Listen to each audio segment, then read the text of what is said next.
दाऊद नगर में जिउतिया का आगाज ओखली पूजा करके रखे जाने के साथ होता है।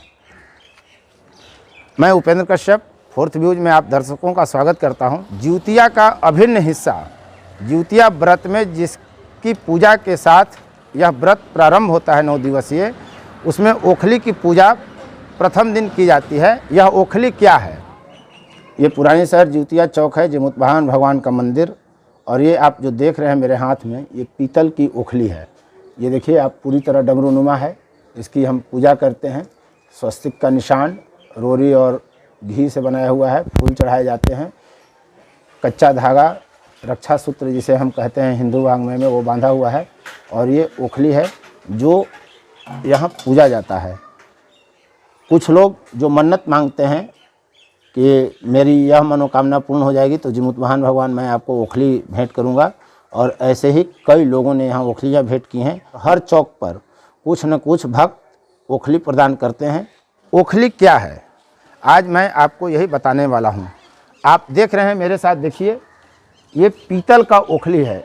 ये जो आप देख रहे हैं डमरूनुमा आकार का, यह पीतल का ओखली है जिसे पुरानी शहर के लोगों ने अपने तरफ से इस जिउतिया चौक को प्रदान किया है। ये लकड़ी का ओखली है जो आप केसरिया रंग में देख रहे हैं। ये पूरा लकड़ी का ओखली है और ये पूरा पीतल का ओखली है। ऊपर जो आप देख रहे हैं ये पीतल का ओखली है। इस तरह के आप ओखली देखेंगे, यहाँ है बड़े साइज का 1, 2, फिर इधर आप देखेंगे 3, 4, और वहाँ एक ओखली है 5 ओखली नीचे हैं। इन ओखलियों का अपना महत्व है। ये ओखलियाँ अधिक मात्रा में यहाँ इसलिए हैं कि जो मन्नत मांगते हैं जिमुतवाहन भगवान से, और उनकी मन्नत जब पूरी हो जाती है तो वे अपनी ओर से ओखली दान करते हैं। इसी तरह की ओखली दाऊद नगर के तमाम जिउतिया चौकों पर आपको दिखेगा जो डमरूनुमा आकार का होता है। मैं आपको बताऊंगा इस वीडियो में कि ओखली क्या होता है। आप तब तक अपना दिमाग लगाएं कि ओखली कहते किसे हैं। जी ये बताइए कि जिउतिया में जो ओखली रखा जाता है वो क्यों रखा जाता है, क्या कारण है? वो दिन से शुरू हो जाता है, और क्या है जिउतिया वो आपका पूर्णिया से शुरू हो रखाता है ओखली। आप पूर्णिया से आपको चालू हो जाता है, से रखाता है ओखली और फिर चालू हो जाता है। हाँ, वही दिन से चालू हो जाता है। ठीक। मृत्युंजय जी, आपके घर के दरवाजे पर यह है। आप यह बताइए कि यहाँ ओखली क्यों रखा जाता है? ओखली का महत्व क्या है, क्या चीज़ है? ओखली किसको कहते हैं? ये चीज़ की जानकारी मुझे नहीं है। पटवा टोली में बुजुर्ग रघुवीर प्रसाद से हम जानते हैं कि ओखली क्यों रखा जाता है। तो वही चीज न कही थी कि पूरा हमरा जानकारी ल है जी। ओखली क्यों रखा जाता है मालूम नहीं है। ला दाऊद नगर के जिउतिया के पुरोधा माने जाते हैं बेसलाल प्रसाद तांती जी। इनकी उम्र करीब 80 वर्ष से अधिक बताई जाती है। 1942 में इनका जन्म हुआ था और बचपने से ही जिउतिया के कार्यक्रमों में शामिल होते रहे हैं। बेसलाल जी ये बताइए कि ओखली क्यों रखा जाता है, उसका क्या मतलब है? ओखली एक मने समझिए कि जितवाहन गोसाई के जो है कि नहीं, अब हमरा तो उतना नॉलेज, अब बूढ़ा सब रखते आया है, उतना नॉलेज तो नहीं है, लेकिन वो एगो समझिए कि से जो है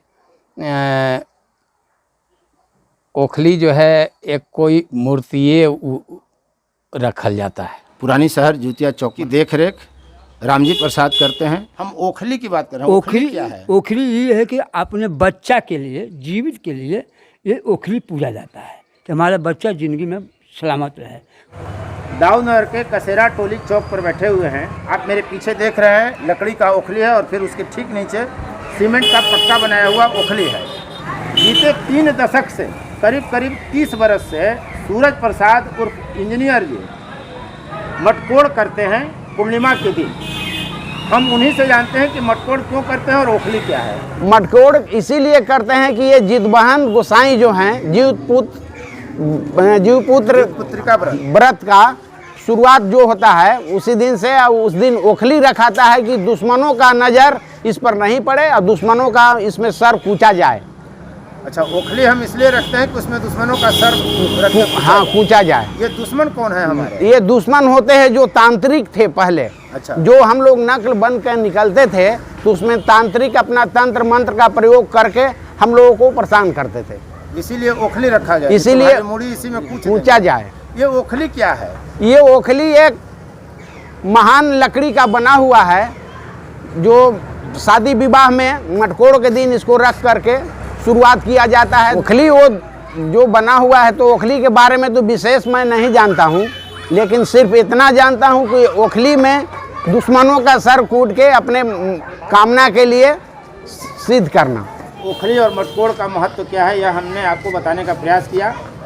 वास्तव में ओखली क्या है, ये अंत में आपको हम बताएंगे। आपने देखा कि दाऊदनगर में जिउतिया लोकोत्सव में जो ओखली की महत्वपूर्ण भूमिका होती है, ओखली की पूजा के साथ ही जिउतिया का आगाज होता है। लेकिन ओखली क्या है, क्या होता है ओखली, इसे क्यों रखा जाता है और इसे पूजा क्यों जाता है, यह जानकारी शहर के लोगों को नहीं है। हम जानते हैं कि हमारे यहाँ ढेकी का प्रचलन था, ओखली का प्रचलन था। ओखली अनाज रखने कर कूटने के लिए ओखली काम आता था, जिसे लोग यहाँ डमरू आकार का जोड़ते हैं और यह कहा जाता है कि भगवान शंकर का जो डमरू है उसके आकार का यह नकल किया गया है। लेकिन वास्तव में ओखली क्या है, क्यों रखा जाता है, इस पर हम बात करते हैं।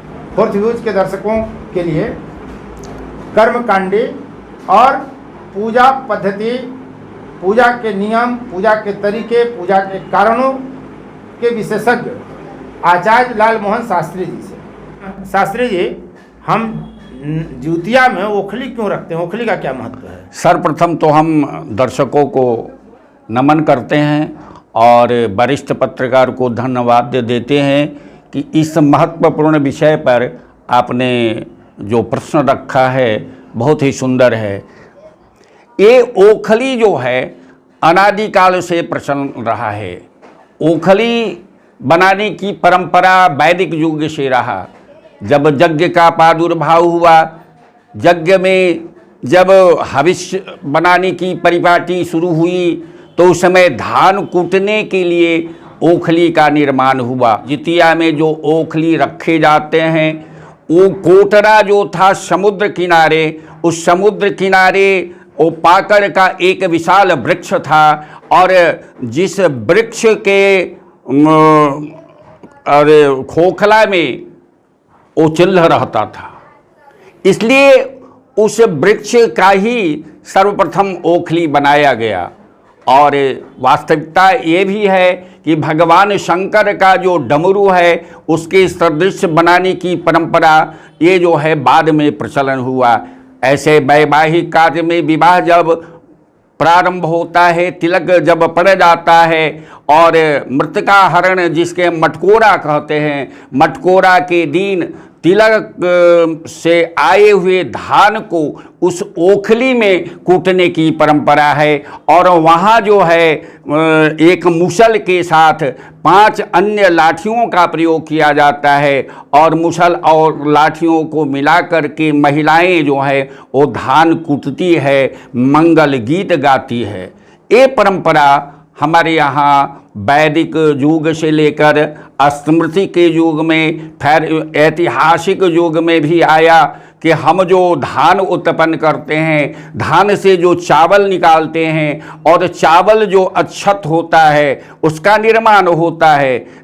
इसीलिए ओखली का प्रचलन प्रारंभ हुआ और अहनद नाद उससे ध्वनि निकलती है। श्रीमद् भागवत में एक चर्चा आई है, वहाँ कहा गया है कि दत्तात्रेय एक महिला को गुरु मान लेते हैं। महिलाएं अपने हाथों से चूड़ी निकाल देती है और निकाल करके वो जो है वो जाती है और ओखली में धान कूटती है। उस धान के बाद जो चावल निकालती है उससे हविष्य बनाकर अपने घर में आए हुए अतिथि को भोजन देती है। तो ओखली का इस्तेमाल क्यों यहाँ होता है? इसलिए होता है कि मांगलिक कार्य में ओखली का ही प्रयोग किया गया है। कोई भी कार्य मांगलिक कार्य प्रारंभ होगा तो मिट्टी और ओखली दोनों का प्रयोग किया गया है। जिउतिया तो मांगलिक कार्य में नहीं तो आएगा। इसलिए मांगलिक कार्य से मानते हैं कि पुत्र से संबंध है, विवाह भी पुत्र या पुत्री से संबंध रखता है। इसलिए पुत्री